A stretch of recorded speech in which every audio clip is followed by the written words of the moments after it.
حي على الفلاح.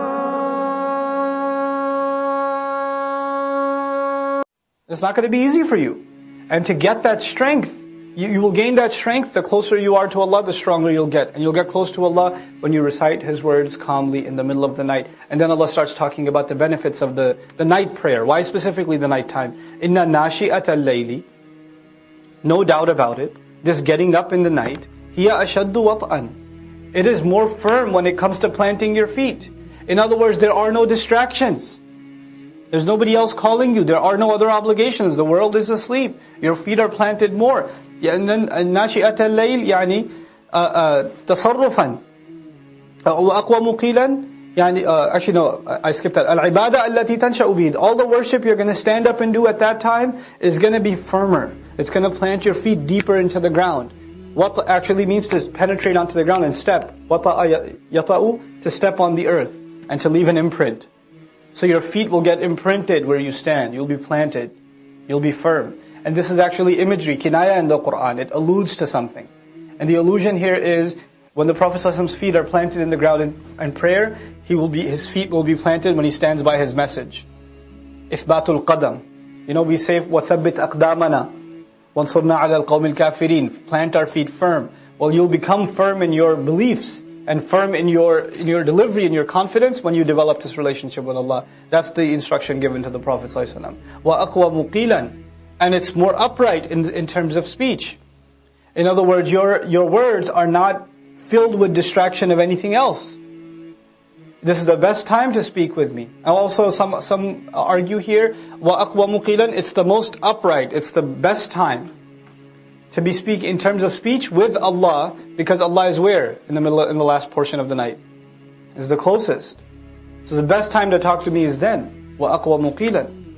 Just ask Allah to forgive you. That's all I'm asking. Ask your master to forgive you. إِنَّهُ كَانَ غَفَّارًا. No doubt He keeps forgiving over and over and over again. يُرْسِلِ السَّمَاءِ. He will rain the sky upon you midraran, in good, continuous, life-giving rain. Rain that continuously comes is called midrar. Now notice the punishment that destroyed this nation was rain also. Was water also. But actually when rain is calmed down, when it's not gone wild, then it's a source of life. It's a source of vegetation. It's a source of, a healthy society. وَيُمْدِدْكُمْ. And if you just ask Allah for forgiveness, He will extend you. بِأَمْوَالٍ وَبَنِينَ. With money and children. All these benefits will open to you. Notice the form, right? Yursil is connected with the next word with a kasra, right? Which makes it majzoom. Then yumdid, not yumiddu, it's yumdid. Then وَيَجْعَلْ, it's majzoom. The question is, why are they all majzoom? Why is there a sukoon at the end of every present tense? It's because this is jawab al-talab. There's talab on the one hand, istaghfiru rabbakum. And it says, though in between, وَإِن تَسْتَغْفِرُوهُ. And if you were to ask forgiveness of Him, then these things will happen. What things will happen? The sky will rain water, abundant water. You will have more in money, and you will have more in children. And He will install gardens for you. And He will put together rivers for you. He'll install rivers for you. Life on this earth will become beautiful for you. If, what?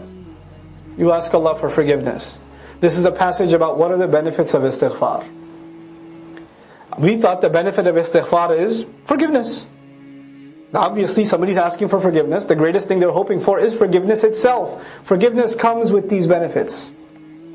وَيُمْدِدْكُمْ بِأَمْوَالٍ وَبَنِينَ وَيَجْعَلْ لَكُمْ جَنَّاتٍ وَيَجْعَلْ لَكُمْ أَنْهَارًا. He'll put gardens out for you. He'll lay rivers down for you. مَا لَكُمْ. What is wrong with you people? لَا تَرْجُونَ لِلَّهِ وَقَارًا. You have no expectations from the grand nobility of Allah. You don't hope from Allah to show you dignity.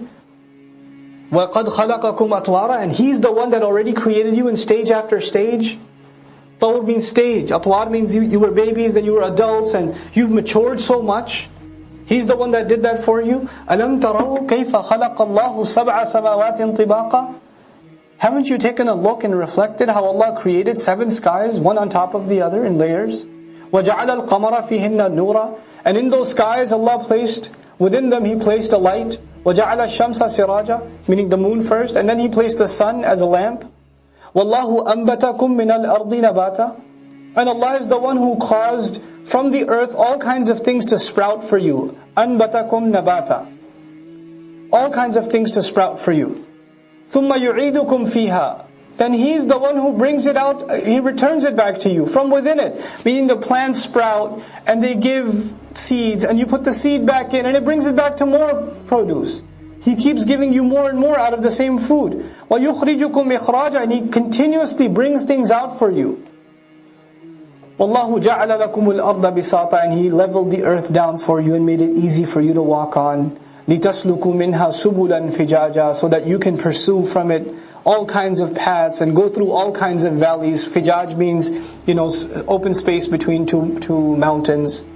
Otherwise it's hard to tread and to tread that path. And He opened those roadways for you. قال نوح الرب إنهم عصوني. Nuh alayhi salam's monologue continues. So this part was all. It's still continuously still. It's a conversation between Allah and Nuh is talking alayhi salam. Nuh is saying, I said this to them, I said this to them, I said this to them. All the things you taught me to tell them, I told them. I tried to remind them publicly, privately, in council settings, in family settings. All these settings I exhausted. And then Allah says, go back and says, and then finally Nuh said, Rabb, my master, innahum asawni, they have disobeyed me.